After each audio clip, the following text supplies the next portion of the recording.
ഇന്ന് നമ്മൾ നമ്മുടെ മൂന്നാമത്തെ ക്ലാസ്സാണ് മാനേജ്മെൻറ്റ് റോൾസ് ആൻഡ് സ്കിൽസ്. ആദ്യത്തെ 2 ക്ലാസ്സുകളിലായിട്ട് മാനേജ്മെൻറ്റിൻ്റെ ഡെഫിനേഷനും ഇമ്പോർട്ടൻസും നമ്മൾ കണ്ടു, മാനേജ്മെൻറ്റും അഡ്മിനിസ്ട്രേഷനും തമ്മിലുള്ള വ്യത്യാസവും കണ്ടു. ഇന്ന് നമ്മൾ മാനേജ്മെൻറ്റ് റോൾസ് ആൻഡ് സ്കിൽസാണ് മൂന്നാമത്തെ ക്ലാസ്സിൽ നോക്കാൻ പോകുന്നത്. ആദ്യം നമുക്ക് റോള്, സ്കില്ല്, എന്തൊക്കെ കഴിവുകൾ വേണം, ഒരു ഓർഗനൈസേഷൻ്റെ ഉള്ളിൽ ആരൊക്കെ എന്തൊക്കെ കഥാപാത്രങ്ങളാണ്, ഇത് മനസ്സിലാക്കണമെന്നുണ്ടെങ്കിൽ ഒരു ഓർഗനൈസേഷൻ എങ്ങനെയാണ് സ്ട്രക്ചർ ചെയ്തിരിക്കുന്നത് എന്ന് മനസ്സിലാക്കേണ്ടത് വളരെ ഇമ്പോർട്ടൻ്റ് ആണ്. ഓക്കെ, ഇത് നിങ്ങൾക്ക് മുന്നോട്ടുള്ള എല്ലാ ക്ലാസ്സുകളിലും ഈ ഒരു ഐഡിയ നിങ്ങൾക്ക് വളരെ അത്യാവശ്യമായിരിക്കും. ഓക്കെ, സോ ഓർഗനൈസേഷൻ്റെ ഏറ്റവും മുകളിൽ ആരാ വരുന്നത്?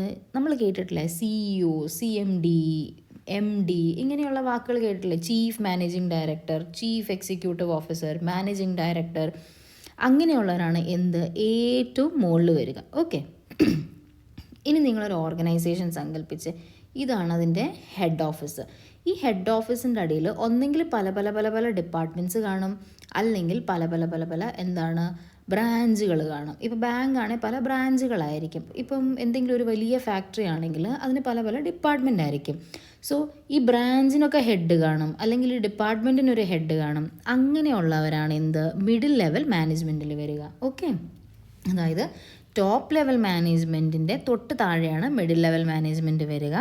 ടോപ്പ് ലെവൽ മാനേജ്മെൻറ്റ് എടുക്കുന്ന തീരുമാനങ്ങൾ ഇംപ്ലിമെൻ്റ് ചെയ്യുന്ന ഫംഗ്ഷൻ, അത് നടപ്പിലാക്കുന്ന ഫംഗ്ഷൻ ആർക്കാണ്? മിഡിൽ ലെവൽ മാനേജ്മെൻ്റ് ആണ്. അത് നടപ്പിലാക്കാൻ വേണ്ടി അടുത്ത ലെവലിൽ വരുന്ന മാനേജ്മെൻറ്റ് ലെവൽ. ഓക്കെ, അതിലാരാ വരുന്നത്? ബ്രാഞ്ച് മാനേജർമാർ വരും, അല്ലെങ്കിൽ ഓരോ സെക്ഷൻ്റെ ഹെഡ് വരും. Purchase head, marketing manager, sales manager, operation manager. Okay, ഓരോ ഡിപ്പാർട്ട്മെൻറ്റുകളുടെ ഹെഡ്.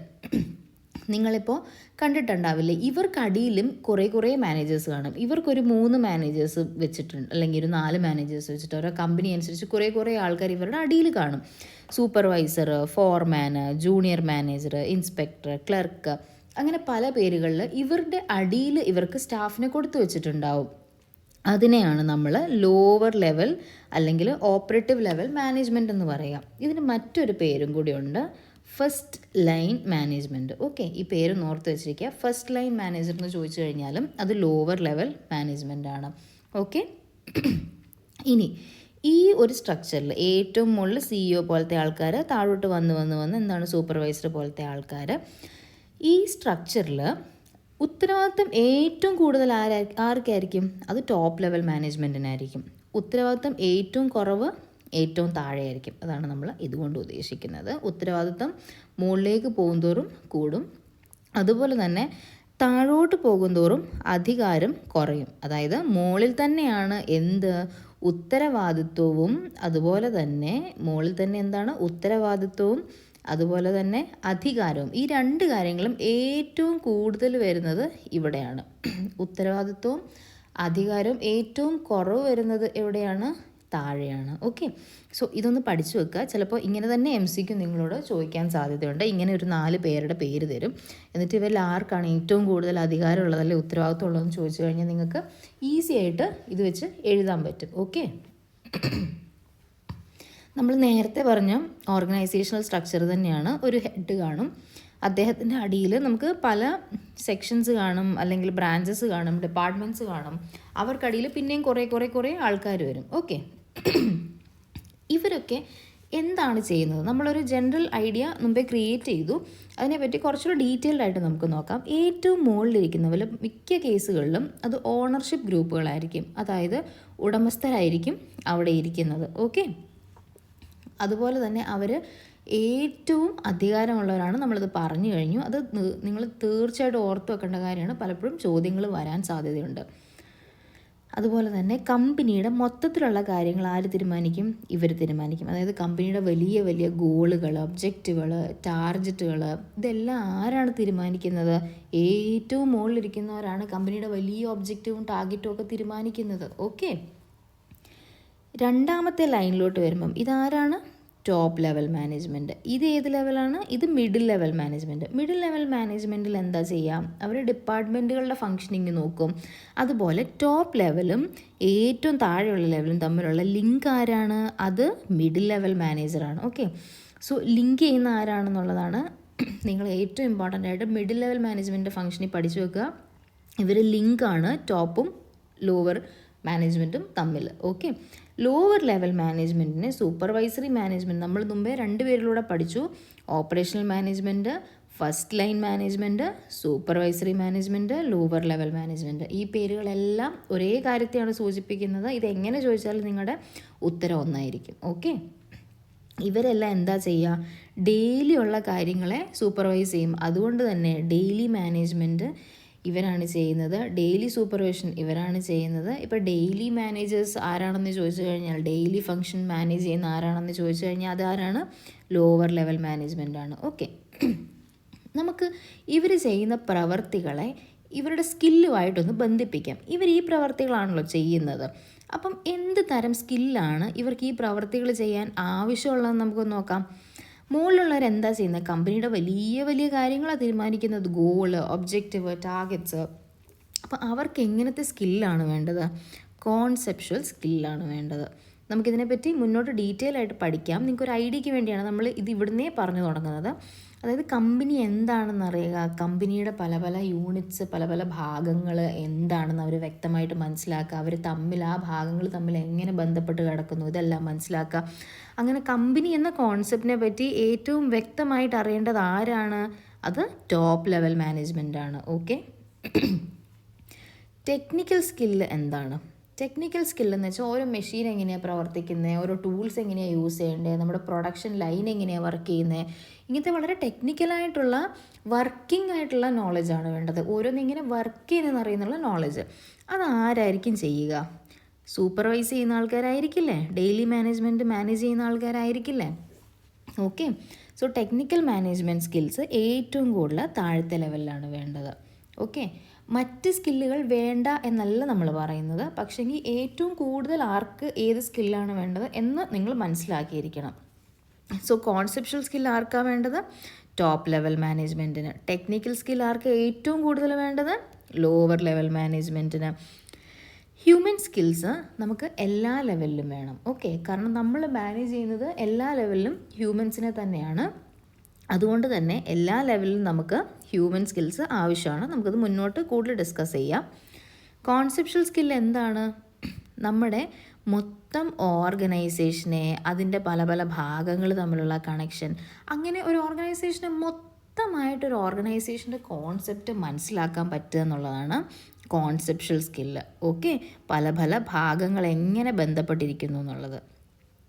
അതിനുവേണ്ടി ഒരു ഓർഗനൈസേഷൻ ഏതൊക്കെ പരിസ്ഥിതികളിലാണ് നിൽക്കുന്നത് അതെല്ലാം മനസ്സിലാക്കുക. എന്നിട്ട് ഓർഗനൈസേഷന് വേണ്ടി എന്താണ് ഇവർ ചെയ്യുന്നത്? ഏറ്റവും നല്ല തീരുമാനങ്ങൾ എടുക്കുകയാണ് ഇവർ ചെയ്യുന്നത്. ലോങ് ടേം ആയിട്ടുള്ള സ്ട്രാറ്റജിക് ആയിട്ടുള്ള തീരുമാനങ്ങൾ, അതായത് ദീർഘകാലത്തേക്ക് പോകുന്ന വളരെ തന്ത്രപ്രധാനമായിട്ടുള്ള തീരുമാനങ്ങളാണ് ആരെടുക്കുന്നത്? ടോപ്പ് ലെവൽ മാനേജ്മെൻറ്റ് എടുക്കുന്നത്. ഓക്കെ, ഇത് ഏറ്റവും കൂടുതൽ ഈ സ്കില്ല് വേണ്ടത് ടോപ്പ് ലെവൽ മാനേജ്മെൻറ്റിലാണ് ഈ സ്കില്ല് വേണ്ടത്. അത് നിങ്ങൾ ഓർത്തിരിക്കുക. ഹ്യൂമൻ സ്കില്ല് എല്ലാ ലെവലിലും വേണം. Okay, ability to work effectively as a team, അതായത് ഈ മുകളിലുള്ളവർ ഏറ്റവും വലിയ വലിയ തീരുമാനങ്ങൾ എടുത്തിട്ട് താഴെയുള്ളവരെ കൊണ്ടാണല്ലോ ഇംപ്ലിമെൻറ്റ് ചെയ്യിപ്പിക്കുന്നത്. അപ്പോൾ ഈ താഴെയുള്ള ആൾക്കാർ എല്ലാവരെയും കൂടി കോർഡിനേറ്റ് ചെയ്ത്, ഡിപ്പാർട്ട്മെൻറ്റുകൾ തമ്മിൽ കോർഡിനേറ്റ് ചെയ്ത് ഏറ്റവും നല്ല രീതിയിൽ ആ തീരുമാനങ്ങളെ എന്ത് ചെയ്യണം? ഇംപ്ലിമെൻറ്റ് ചെയ്യണം. അതുപോലെ ആ ഓർഗനൈസേഷനെ ഒരുമിച്ച് പിടിച്ചു നിർത്തുന്നതും ഇവർ തന്നെയാണ്. അവരാണ് കോർഡിനേഷനും കോർപ്പറേഷനും എല്ലാം ഓർഗനൈസേഷൻ്റെ ഉള്ളിൽ കൊണ്ടുവരുന്നത്. ഓക്കെ, ടെക്നിക്കൽ സ്കിൽസ് എന്താണ്? ടെക്നിക്കൽ സ്കിൽസ് നമ്മൾ മുമ്പേ പറഞ്ഞു, ഓരോ എക്വിപ്മെൻറ്റ്സ് എങ്ങനെയാണ് മെഷീനുകൾ പ്രവർത്തിക്കുന്നത്, അങ്ങനെയുള്ള വളരെ ടെക്നിക്കലായിട്ടുള്ള കാര്യങ്ങൾ, കമ്പ്യൂട്ടറുകളെ പറ്റിയുള്ള നോളജുകൾ, അങ്ങനെയുള്ള കാര്യങ്ങൾ ആരാണ് നോക്കുന്നത്? ഏറ്റവും താഴെയുള്ളവരാണ് നോക്കുന്നത്. അതുകൊണ്ട് തന്നെ ഇത് ലെസ് ഇമ്പോർട്ടൻ്റ് ആണ് ഹയർ ലെവലിൽ. ഏറ്റവും ഇമ്പോർട്ടൻ്റ് എവിടെയാണ്? ലോവർ ലെവലിലാണ് ഏറ്റവും ഇമ്പോർട്ടൻ്റ് ആയിട്ടുള്ളത്. ഓക്കെ, അതുകൊണ്ട് ഇവർക്ക് എന്ത് ടൈപ്പ് ഓഫ് സ്കില്ലാണ് വേണ്ടത്? സ്പെഷ്യലൈസ്ഡ് സ്കില്ല് ഇവർക്ക് വേണം, ഓരോ മെഷീനെയും പ്രവർത്തികളെയും പറ്റിയുള്ളത്. സോ ഇങ്ങനെയുള്ള 3 സ്കില്ലാണ് മെയിനായിട്ട് നമ്മുടെ ഓർഗനൈസേഷനിൽ വരുന്ന conceptual skill, human skill, technical skill.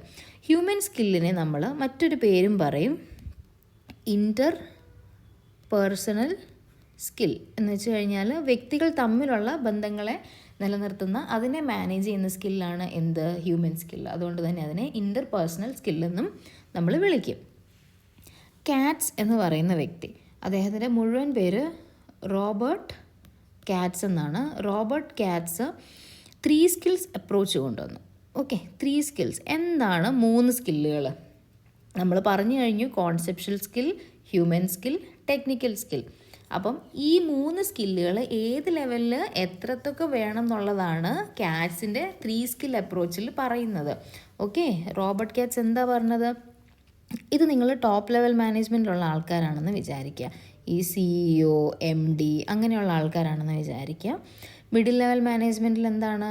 ഈ നമ്മുടെ ബ്രാഞ്ച് മാനേജേഴ്സ്, സെക്ഷൻ ഹെഡുകൾ, അവരൊക്കെയാണ് മിഡിൽ ലെവൽ മാനേജ്മെൻറ്റ് വരിക. ഫസ്റ്റ് ലൈനിൽ ആരാണ് വരുന്നത്? സൂപ്പർവൈസർ, ഫോർമാൻ, അങ്ങനെയുള്ള ആൾക്കാർ.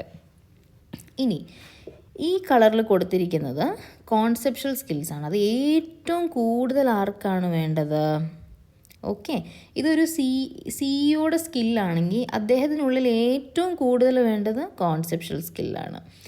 അതിനുശേഷം അദ്ദേഹത്തിനുള്ളിൽ വരുന്ന സ്കില്ലെന്ന് വെച്ച് കഴിഞ്ഞാൽ അത് ഹ്യൂമൻ സ്കില്ലാണ്. നിങ്ങൾ ശ്രദ്ധിച്ചാൽ ഹ്യൂമൻ സ്കില്ല് ഒരേപോലെയാണ് 3 ലെവലിലും കാറ്റ്സ് കൊടുത്തിട്ടുള്ളത്. ഓക്കെ, 3 പേരിലും അത് ഒരുപോലെ വേണമെന്നാണ് അദ്ദേഹം വിശ്വസിക്കുന്നത്. പക്ഷേ ടോപ്പ് ലെവൽ മാനേജ്മെൻറ്റിൽ ഏറ്റവും കൂടുതൽ കോൺസെപ്ഷ്യൽ സ്കില്ല് വേണം, കുറച്ച് ടെക്നിക്കൽ സ്കില്ല് വേണം. ഓക്കെ, അറിവില്ലായ്മ ഉണ്ടാവരുത് ടെക്നിക്കൽ ഭാഗത്തെ പറ്റി, അതുകൊണ്ട് കുറച്ച് ടെക്നിക്കൽ സ്കിൽ വേണം. താഴേക്ക് വന്നു കഴിഞ്ഞാൽ അവർക്ക് വളരെ കുറച്ച് കോൺസെപ്ഷ്യൽ നോളജ് മതി. മൊത്തം ഓർഗനൈസേഷനെ പറ്റി അവർക്ക് എത്ര അറിയണം? അവർക്ക് വളരെ കുറച്ച് കാര്യങ്ങൾ അവരെ പറ്റി സംബന്ധിക്കുന്നത് അറിഞ്ഞാൽ പോരെ. അതുകൊണ്ട് അത് വളരെ കുറച്ച് മതി. പിന്നെ അവർക്ക് ഏറ്റവും കൂടുതൽ എന്താണ് വേണ്ടത്? ടെക്നിക്കൽ സ്കില്ലാണ് വേണ്ടത്.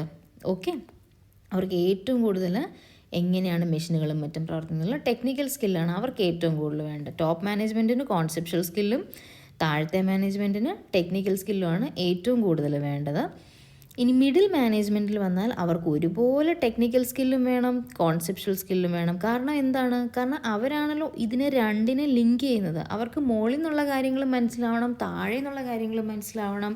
അതുകൊണ്ട് തന്നെ കോൺസെപ്ഷ്യൽ സ്കില്ലും ടെക്നിക്കൽ സ്കില്ലും മിഡിൽ മാനേജ്മെൻറ്റിൽ ഒരുപോലെ വേണം. ഓക്കെ, ഇതാണ് കാറ്റ്സ് പറഞ്ഞത്. റോബർട്ട് എൽ കാറ്റ്സ് എന്നാണ് അദ്ദേഹത്തിൻ്റെ പേര്. ഈ തിയറി നിങ്ങൾക്ക് ഇതേ പേര് വെച്ച് ഇങ്ങനെ ചോദിക്കാൻ സാധ്യതയുണ്ട്. 3 സ്കിൽ അപ്രോച്ച് ആരാണ് തന്നതെന്ന് ചോദിച്ചാൽ അത് റോബർട്ട് എൽ കാറ്റ്സ് ആണ് തന്നത്. അതുപോലെ ആ തിയറി അനുസരിച്ചിട്ട് ഏറ്റവും കൂടുതൽ ആർക്കാണ് വേണ്ടതെന്ന് ചോദിച്ചാൽ ഇനി നമുക്ക് എഴുതാൻ പറ്റുമല്ലോ. ഓക്കെ, നിങ്ങളുടെ ക്ലാരിറ്റി നമുക്കൊന്ന് ചെക്ക് ചെയ്യാം. അതിനുവേണ്ടി ഒരു 3 MCQs ആണ്. നിങ്ങളിവിടെ പോസ് ചെയ്യുക. അതിനുശേഷം നിങ്ങൾ ആൻസർ കിട്ടിയതിന് ശേഷം ഓൺ ചെയ്യുക. ഞാൻ ആൻസർ അത് കഴിഞ്ഞിട്ട് നമുക്ക് ഡിസ്കസ് ചെയ്യാം. ഓക്കെ, പോസ് ചെയ്തോളൂ. Which of the following best describes technical skills in the context of management? ഏതാണ് ടെക്നിക്കൽ സ്കിൽ എന്നാണ് ചോദിച്ചിരിക്കുന്നത് ഈ തന്നിട്ടുള്ളതിൽ. ഓക്കെ, ഓപ്ഷൻ എ എന്താ പറയുന്നത്? Ability to understand and use specific tools, techniques, procedures required for a particular job. ഇതാവാൻ നല്ല സാധ്യതയില്ലേ? നമുക്കിതവിടെ വെക്കാം. അടുത്ത ഓപ്ഷൻ എബിലിറ്റി ടു കമ്മ്യൂണിക്കേറ്റ് ഒരു ടെക്നിക്കൽ സ്കിൽ അല്ലല്ലോ, നമുക്കത് മാറ്റി വെക്കാമല്ലോ. അടുത്തത് ability to develop long term strategies. അതെന്ത് സ്കില്ലാണ്? അതൊരു കോൺസെപ്ഷ്യൽ സ്കില്ലല്ലേ? ഇതൊരു ഹ്യൂമൻ സ്കില്ലാണ്, ഇതൊരു കോൺസെപ്ഷ്യൽ സ്കില്ലാണ്. ഇനി നോക്കാം, the ability to manage relationship with external stakeholders. ഇതും ഒരു തരത്തിൽ എന്താണ്? ഹ്യൂമൻ സ്കില്ലാണ്. ഓക്കെ, അതുകൊണ്ട് ഓപ്ഷൻ എ ആണ് നമ്മുടെ ശരി ഉത്തരം. Which skill is most critical for a manager at the top level of an organisation? ഇത് നിങ്ങൾ തെറ്റിക്കരുത്. തെറ്റിച്ചിട്ടുണ്ടെങ്കിൽ നമ്മൾ ഇതുവരെ ഡിസ്കസ് ചെയ്ത കാര്യങ്ങൾ നിങ്ങൾ ഒന്നുകൂടെ കാണണം. അല്ലെങ്കിൽ കാരണം നിങ്ങൾക്കത് മനസ്സിലായിട്ടുണ്ടെങ്കിൽ നിങ്ങളത് തെറ്റിക്കില്ല. ഏറ്റവും മുകളിൽ നമുക്ക് ഏത് സ്കില്ലാണ് വേണ്ടത്? കോൺസെപ്ഷ്യൽ സ്കില്ലാണ് വേണ്ടത്. ഓക്കെ, ഇതിൽ ബാക്കി ഓപ്ഷൻസ് നോക്കിയാൽ ടെക്നിക്കൽ സ്കിൽ എവിടെയാണ് വേണ്ടത്? ലോവർ ലെവലിലാണ് വേണ്ടത്. ഹ്യൂമൻ സ്കിൽസ് എല്ലാ ലെവലിലും നമുക്ക് വേണം. ഹ്യൂമൻ സ്കിൽസിൻ്റെ മറ്റൊരു പേരാണ് എന്ത്? Interpersonal skills. ഓക്കെ, ടോപ്പ് ലെവലിൽ conceptual skills. In management which of the following skills is most important for A first line manager? First line manager എന്താ നമ്മൾ പറഞ്ഞു കഴിഞ്ഞു? ഏറ്റവും താഴത്തെ മാനേജർ, ലോ ലെവൽ മാനേജ്മെൻ്റ് ആണ് നമ്മുടെ. ലോവർ ലെവൽ മാനേജ്മെൻറ്റ് തന്നെയാണ് ഫസ്റ്റ് ലൈനിൽ വിളിക്കുന്നത്. അവർക്ക് എന്ത് സ്കില്ലാണ് വേണ്ടത്? Conceptual skill, technical skill, human skill, strategic thinking skill. എന്താണ്? ഫസ്റ്റ് ലൈനിൽ നമുക്ക് ടെക്നിക്കൽ സ്കില്ലാണ് വേണ്ടത്. ഓക്കെ, നിങ്ങൾ ശ്രദ്ധിച്ചേ, ഇവിടെ നിങ്ങൾ കണ്ടിട്ടില്ലാത്ത നിങ്ങൾക്കിപ്പോൾ തോന്നുന്നൊരു സ്കില്ല് കൊടുത്തിട്ടുണ്ട്, സ്ട്രാറ്റജിക് തിങ്കിങ് സ്കിൽസ്. ഇതെന്താണ്? കോൺസെപ്ച്വൽ സ്കില്ല് തന്നെയല്ലേ? നമ്മളതിൽ എക്സ്പ്ലെയിൻ ചെയ്തതല്ലേ, തന്ത്രപ്രധാനമായ തീരുമാനങ്ങൾ എടുക്കാനുള്ള കഴിവ്. അത് കോൺസെപ്ച്വൽ സ്കില്ലിൻ്റെ മറ്റൊരു പേരാണ്. ഇത് പല പേരുകളിൽ ചോദിച്ചാലും അതിൻ്റെ ഉള്ളിൽ എന്താണുള്ളതെന്നുള്ളത് നിങ്ങൾ മനസ്സിലാക്കി വെച്ചാൽ അതെങ്ങനെ ചോദിച്ചാലും നിങ്ങൾക്ക് എഴുതാൻ പറ്റും. ഓക്കെ, റോൾസിലേക്ക് നമുക്ക് വരാം. ഹെൻറി മിൻസ്ബർഗ്, ഈ പേര് നിങ്ങൾ നിർബന്ധമായിട്ട് ഓർത്തിരിക്കുക. നമുക്ക് സിലബസിൽ സ്കിൽസ്, റോൾസ് ആൻഡ് സ്കിൽസ് എന്നാണ് കൊടുത്തിട്ടുള്ളത്. നമ്മൾ ആദ്യം സ്കിൽസ് നോക്കി നിങ്ങൾക്ക് കുറച്ചും കൂടി എളുപ്പത്തിൽ മനസ്സിലാകാൻ വേണ്ടിയാണ്. ഇനി നമ്മൾ റോൾസ് ആണ് നോക്കുന്നത്.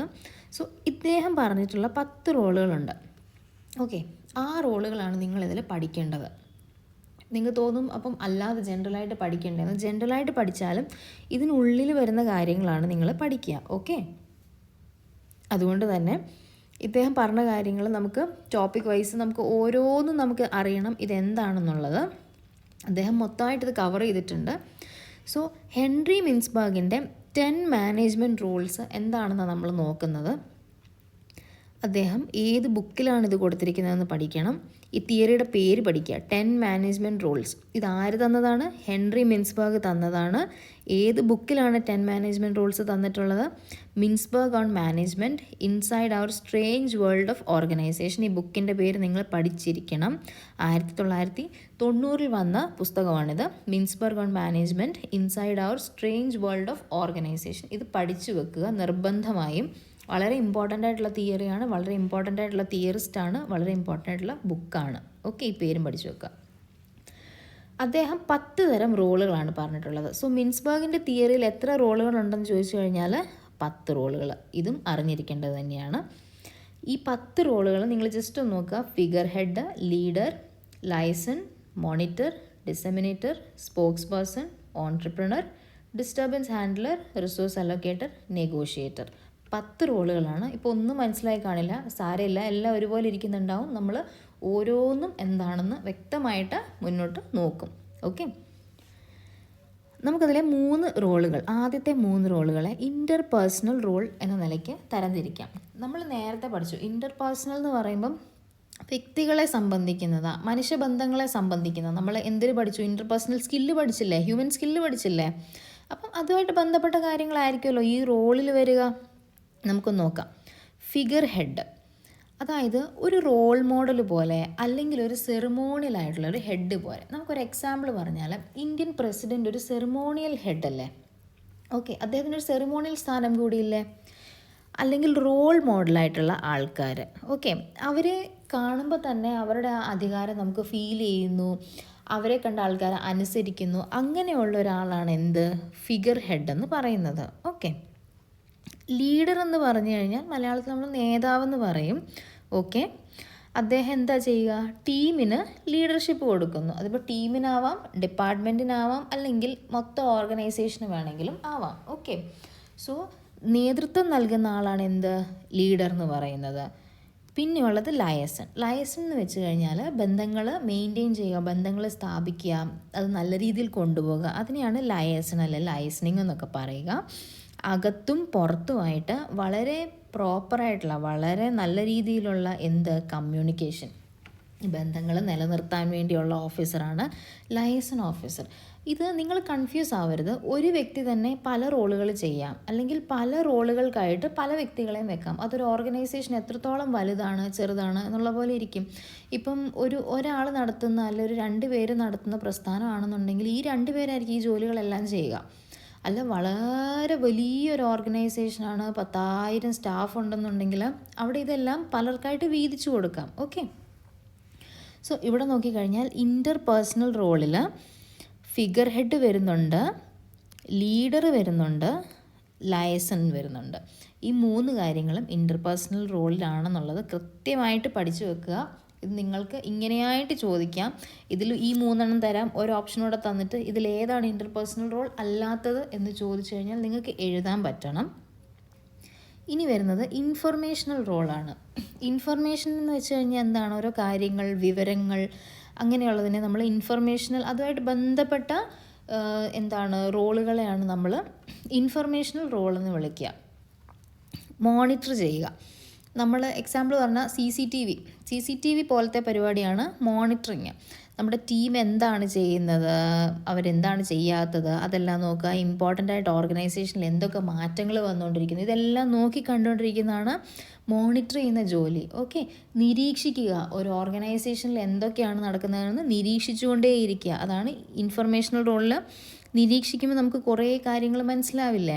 അതുകൊണ്ടാണ് ഇത് ഇൻഫർമേഷൻ, വിവരവുമായിട്ട് ബന്ധപ്പെട്ട കാര്യങ്ങളുമായിട്ട്, ഓരോ ഓർഗനൈസേഷനിൽ നടക്കുന്ന കാര്യങ്ങളുമായിട്ട് ബന്ധപ്പെട്ട റോളിൽ ഇത് വന്നത്. ഓക്കെ, ഇനി ഡിസെമിനേറ്റർ, അതായത് ഇൻഫർമേഷൻ നമ്മൾ പലരിലേക്ക് കൊടുക്കുക. ഓക്കെ, പലരിലേക്ക് ഇൻഫർമേഷൻ പാസ് ഓൺ ചെയ്യുക, അങ്ങനെയുള്ള ഒരാളാണ് disseminator. Communicate relevant information to the organization, team, department etcetera. Okay, അതായത് നമ്മുടെ ഓർഗനൈസേഷൻ്റെ ഉള്ളിലുള്ള ആൾക്കാർക്ക് അവർക്ക് ആവശ്യമുള്ള ഇൻഫർമേഷൻ കറക്റ്റായിട്ട് എത്തിച്ചു കൊടുക്കുന്ന ആളാണ് ആര്? ഡിസെമിനേറ്റർ. അതും അപ്പോൾ ഇൻഫർമേഷനായിട്ട് ബന്ധപ്പെട്ട് തന്നെയല്ലേ? കൺഫ്യൂഷനൊന്നും ഇല്ലല്ലോ. പിന്നെ വരുന്നതാണ് സ്പോക്സ് പേഴ്സൺ. നമുക്ക് വക്താവ് എന്നൊക്കെ പറയാൻ പറ്റും.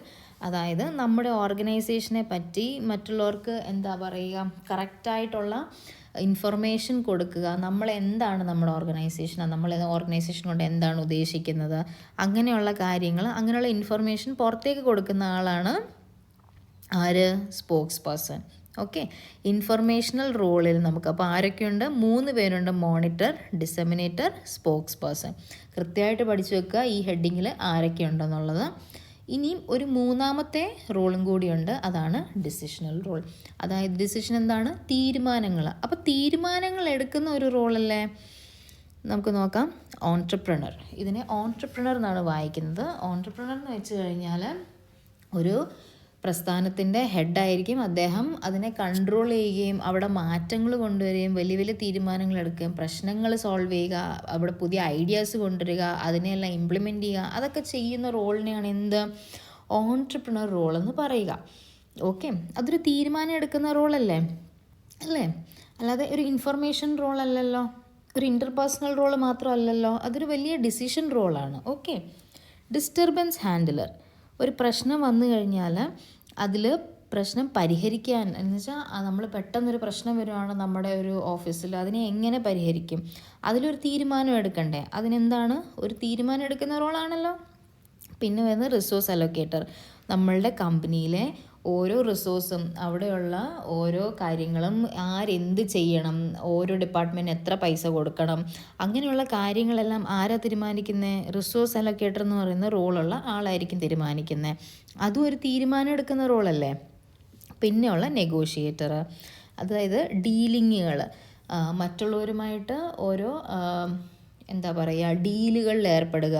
അതുപോലെ തന്നെ ടീമുകൾ തമ്മിൽ, ഡിപ്പാർട്ട്മെൻറ്റ് തമ്മിൽ, അങ്ങനെ അവർ തമ്മിലുള്ള ലൈസിന്, അതായത് അവർ തമ്മിലുള്ള പ്രോപ്പറായിട്ടുള്ള ബന്ധം മെയിൻറ്റെയിൻ ചെയ്യുക, ഓരോ കമ്പനിക്ക് ഫേവറബിൾ ആയിട്ടുള്ള തീരുമാനങ്ങൾ എടുപ്പിക്കുക. അതിന് വേണ്ടിയിട്ടാണ് ആരുള്ളത്? നെഗോഷിയേറ്റർ ഉള്ളത്. ഓക്കെ, സോ ഇതെല്ലാം എന്ത് റോളാണ്?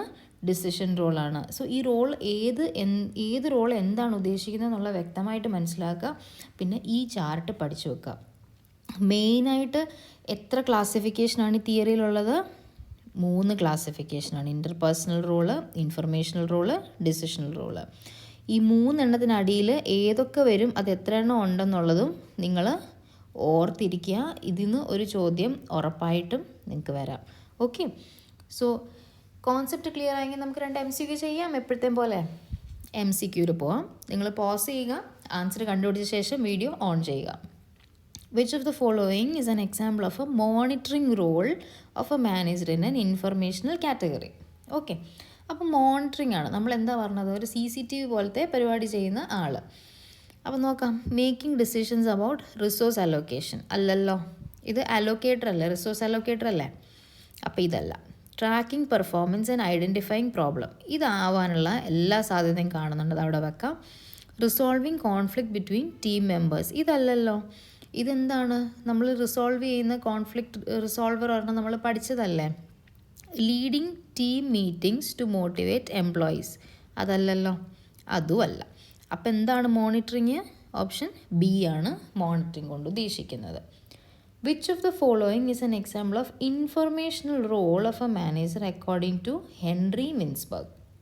ഹെൻറി മിൻസ്ബർഗ് 1990 കൊണ്ടുവന്ന തിയറിയാണ്. 10 റോൾസാണ് അദ്ദേഹത്തിൻ്റെ തിയറിയിൽ പറഞ്ഞിരിക്കുന്നത്. സോ അതിലെന്തൊക്കെയാണ് ഉള്ളത്? Negotiating a contract with a supplier, ഇതാണോ ഇൻഫർമേഷണൽ റോളിൽ വരുന്നത്? Giving a speech to employees about company goals, ഇതാവാം അല്ലേ? കാരണം ഇത് നമുക്ക് നെഗോഷിയേറ്റർ എന്ന് പറഞ്ഞ വേറൊരു റോളുണ്ട്, റിസോൾവിങ് കോൺഫ്ലിക്റ്റിന് വേറൊരു റോളുണ്ട്, അലോക്കേറ്റിംഗ് റിസോഴ്സസിനായിട്ട് ഒരു റോളുണ്ട്. ഓക്കെ, ഏതൊക്കെ റോളാണെന്ന് പഠിച്ചു വെക്കുക, അല്ലെങ്കിൽ നമുക്കിത് കൺഫ്യൂഷൻ ആവും എക്സാമിന് പോയിരിക്കുമ്പോൾ. സോ ഇൻഫർമേഷൻ കൊടുക്കുന്ന റോളല്ലേ ഇതിലിപ്പോൾ? ഇൻഫർമേഷൻ കൊടുക്കുന്നില്ലേ? ഇപ്പോൾ നിങ്ങൾ പഠിച്ചിട്ടില്ലെങ്കിൽ കൂടി നിങ്ങൾ നോക്കിയേ, ഒരു സ്പീച്ച് കൊടുക്കുമ്പം അതിലെന്താണ് ഇൻഫർമേഷണൽ റോളല്ലേ അതിൽ വരുന്നത്. സോ അതാണ് ഉത്തരം. നിങ്ങൾ ഇതിൽ നമ്മൾ പറഞ്ഞ എന്താണ്, ഏത് ബുക്കാണ്, ഏത് തിയറിസ്റ്റാണ്, അതിൽ എത്ര പോയിൻറ്റ്സ് ഉണ്ട്, എത്ര ക്ലാസിഫിക്കേഷൻ ഉണ്ട്, ഇങ്ങനത്തെ കാര്യങ്ങളൊക്കെ വളരെ വ്യക്തമായിട്ട് പഠിച്ചു വെക്കുക. നമ്മൾ MCQ മാരത്തോൺസ് മുന്നോട്ടും ചെയ്യുന്നതായിരിക്കും. ഇതിപ്പോൾ ജസ്റ്റ് നിങ്ങൾക്ക് കോൺസെപ്റ്റ് കിട്ടിയോ ഇല്ലയോ എന്ന് നിങ്ങൾക്ക് തന്നെ ചെക്ക് ചെയ്യാൻ വേണ്ടിയാണ് നമ്മൾ ഈ MCQs ഇവിടെ വെച്ചിരിക്കുന്നത്. ഇനിയും കൂടുതൽ MCQs, കുറച്ചും കൂടെ ടെക്നിക്കലായിട്ടുള്ള MCQs നമ്മൾ മുന്നോട്ട് ചെയ്യുന്നതായിരിക്കും. Okay, thank you.